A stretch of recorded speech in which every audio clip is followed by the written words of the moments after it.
يا رب العالمين صل على طه الأمين في كل وقت وحين املأ قلبي باليقين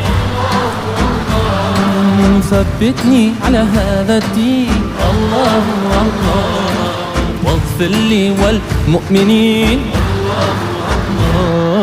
حسبي ربي جل الله ما في قلبي غير الله.